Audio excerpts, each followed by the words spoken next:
British Prime Minister David Cameron being praised for vowing to defeat terrorism and, quote, the poisonous ideology that fuels it.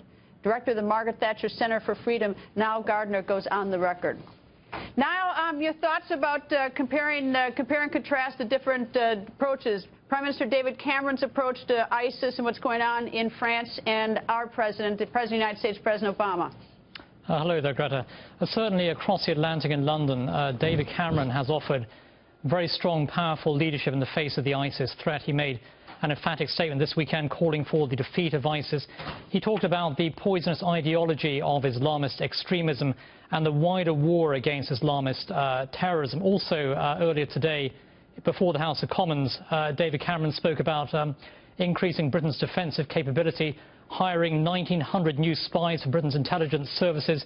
He talked about expanding Britain's Navy and armed forces. This is the kind of response that we need to be seeing in the face of the ISIS threat, in marked contrast to the very lackluster, rather embarrassing approach taken by President Obama and the White House. Is Prime Minister Cameron, though, able to get the support of his government? I mean, in the past, I don't think that he's not been successful in getting support when he wanted to do more in Syria.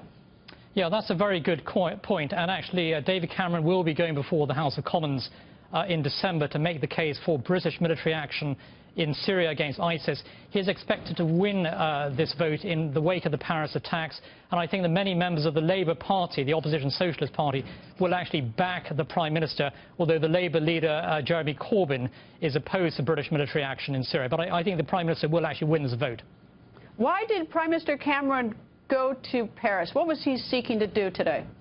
Well, today's visit by the Prime Minister to Paris was I think, in order to send a message of solidarity with the French people, to let him know that Great Britain stands with France in the wake of this terrible tragedy in Paris, in the wake of these brutal, barbaric Islamist killings in France. And I think that's a very important message to be sending.